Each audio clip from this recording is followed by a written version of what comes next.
Hey everybody, it's Eric here at Peachtree Classic Cars, and this is a beautiful 1959 Chevrolet Apache 31. This is a short bed step side truck, and from what we know about it, it is original and matching numbers. I'll take a picture of the block number and we can double check that together. Beautiful body lines. We're parked out here at my ranch. We're gonna take this thing for a drive. So one of the testaments to how good these old trucks drive oftentimes is the fact that I am holding a camera in one hand while I do all this. Keep that in mind because I'm shifting gears with the original column. So anyways, we've got the key in the on position. We've got the starter pedal. Now I notice the starter's dragging just a touch, but not necessarily uncommon, just that tiny little grip, and then it's ready to go. The cool thing is the temp gauge works. Seems that the amperage gauge works. Oil gauge definitely works. And the fuel gauge works. Also, the wipers work. And they have been replaced with an electric motor. Now the old radio, I haven't turned it on. I'm gonna assume it doesn't work. It's an AM radio, but this is one of the few trucks that I've had in 15 years that has the original radio in it. Very, very cool. Emergency brake does work as well. So does the horn. The lights work. And even the little red indicator for the brights turning on and off. Very cool.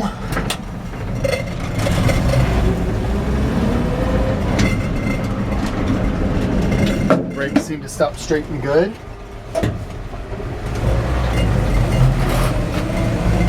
Like I said, keep in mind, here I am driving, holding the camera in my hand. Now, some of that is a testament to the fact that we've been driving these cars for about 15 years now, trucks. Very smooth. First gear. Clutch feels nice and tight. Third gear. Speedometer appears to be working, which is awesome. Like I said, that you can see that little bright light switch there turn on and off. So, got my finger up here, and this is my how straight does it drive down the road test. So hopefully you guys can see here in the video that there's basically almost no wander. Quite frankly, there's basically no wander in the steering. Especially I would say compared to other old trucks that I've had. This one's just been exceptionally well taken care of. And when I show you the undercarriage on this truck, like I always tell people, that it's the underneath of the truck to me that really tells the story. And I love finding something like this that's got the original floor pan still in it and cab corners and things like that. So here I am again, literally with a hand on the steering wheel and a hand on the camera. So I mean, this testament to this truck driving nice and straight. Pull up here and do a little inspection on the outside. We're going to put it in neutral, and then if I let off the gas, it's going to roll a little bit. I don't know if you can see that we're rolling. So I'm going to pull that e-brake and it doesn't roll. My little water bottle rolls. Nice, quiet engine.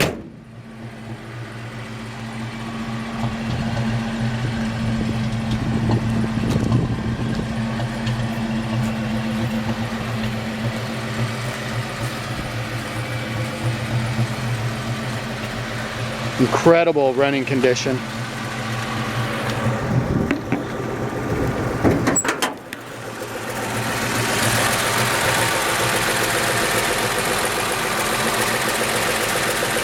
Really healthy sounding engine. Really healthy sounding engine.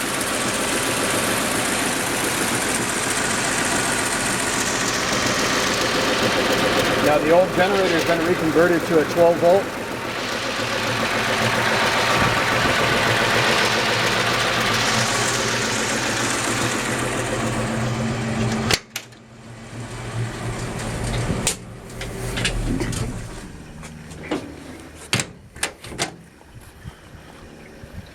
Original radiator's been replaced with a modern aluminum, 4-core aluminum radiator.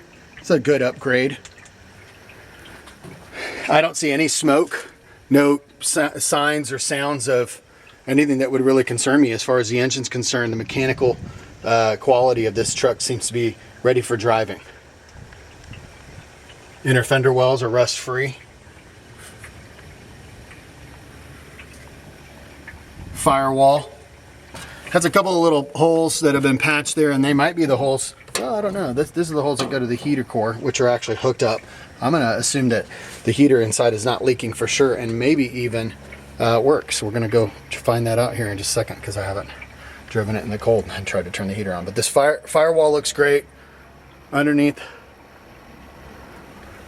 little spot right here of rust. It's kind of interesting too.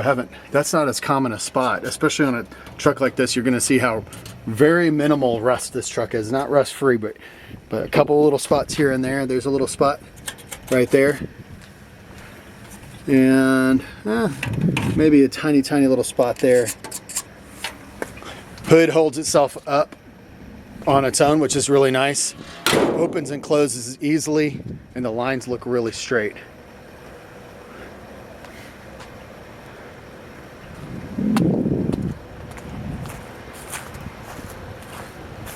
If we look around the truck, we notice that the body lines are incredibly straight, all original steel. One tiny little spot right here on the door, a little crack in the paint. Beautiful, beautiful. I mean, I didn't even notice that before. And this is what I love about doing these video inspections. A lot of these things I see in real time, and I really like that because it's like, to me, I feel like we're walking around the truck together, and if we notice something, we're gonna point it out. What I'm noticing mostly is the body appears to be incredibly straight. Now the wood was taken out years ago and somebody put a steel bed in. It's pretty common. Inside the bed looks pretty good. It's been painted over a working bed. So there's a few little dents and things like that you would expect from a work truck. But really not too bad. Maybe the worst of it's always where they throw 2x4s up here in the front of the bed and make little dents. That was painted over years ago when the truck was painted. The other thing is not my favorite. I'm assuming this would come off pretty easily. Is 1980s Chevrolet badging on the original tailgate. I would take that off. That's just not my jam. And I would go back with the 50s model. But you know, if that's for you, the cool thing is a razor blade or the little rubber wheel that goes on your drill, and that comes right off. I would imagine that would take an hour or two in the garage to peel those letters off and just polish it out with a little Meguiar's buffing compound, or you know, get the new stenciling online and re-stencil it with the original. So that was literally the only thing that I saw on the truck that was not my favorite. These matching Michelin tires have like new tread on them, but they're older. If you look at the backs of them, you'll see that they have a little bit of weather rotting, and even on the sides here you'll see a little bit of cracking. So if this was going to be my farm truck or just kind of drive around town truck, I'd probably drive on these tires. And if I was going to go for a really long drive down Florida, you know, and try and drive at 60 miles an hour, then I might want to, you know, for 5 hours straight, then I might want to put new tires on it. Bottoms of doors look great. Cab corners, hinge pockets is what I meant to say, are in great shape. Step side looks good from the inside.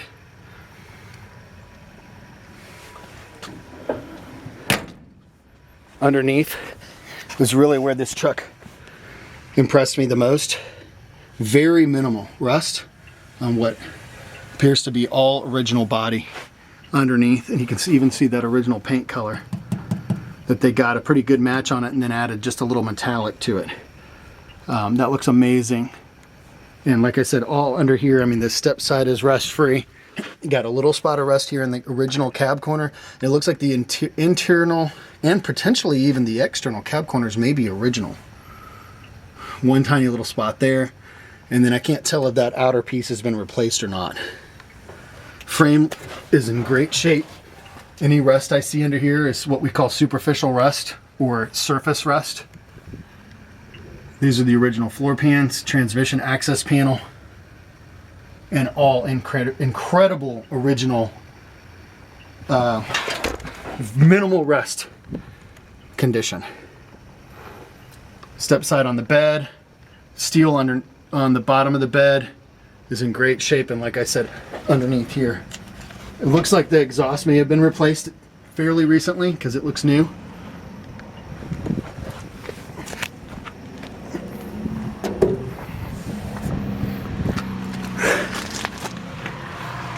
Underneath the back, incredible shape as well. Original rear fender wells look great, no rust. Even retaining the original spare tire and spare tire holder is incredibly rare. I very rarely in fact get to see that. So again, superficial surface rust on the frame back here. Everything looks very solid. One thing I did notice is that it probably could use some new shock pins. It's not uncommon for these pins to go out on the edge or the little C-clip to go away, and it looks like somebody put some zip ties there up on the top, and they seem to be holding just fine. Who knows how long those were there. I just found it when I was inspecting the vehicle, just like I am now, lying down on my back and trying to show everything that I can. Inner fender well on the passenger side, rear is in great shape.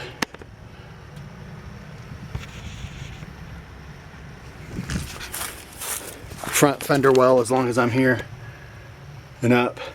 Again, no rust that I can see at all. I don't see any.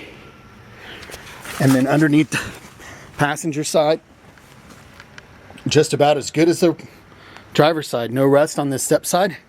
Appears to be original. Again, the cab corner, again, also appearing to be original steel.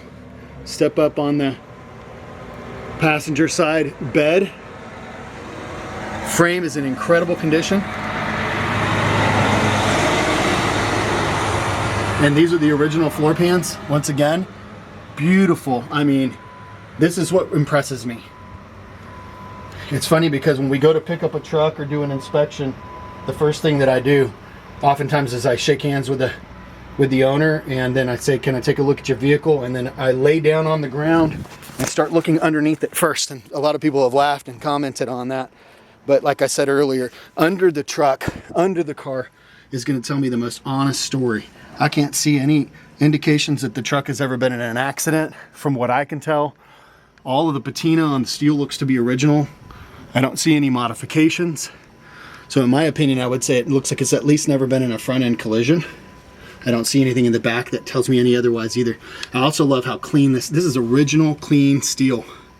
Somebody didn't detail this. We didn't detail this. I mean, we've got lots of trucks like this. These things are typically, I wouldn't even run my hand there. They'd be so greasy. Look how clean this is. So, and this has been a garage kept old time classic. Make sure we just double check these driver's side fender wells, because I know I missed them when I was on the ground here. A little bit of primer there, overspray. The interior of the truck is in incredible shape. I don't think that this is the original seat. I'm going to assume that it may have been recovered a long time ago. It doesn't appear that it would be original because it's in such nice condition. Also back here, you've got the original gas tank, and it all looks really good. All of the glass is in great shape. The windows roll up and down easily. Vent window locks like it's supposed to. No scratches or dings or anything that I notice on the windshield or really on any of the glass. Let's see if we can get the light to come on. Nope. Not getting that light to come on. Little spot there. So apparently this dome light's not working. The seat's in incredible condition and it's really, really comfortable. Underneath is some old insulation, and then the rubber floor mat looks like it's in good original condition, or probably replaced years ago. Dash is in great shape. Gauge cluster looks like a newer V on there. Like I said, the wipers work. We were going to turn on the heater and see if it works.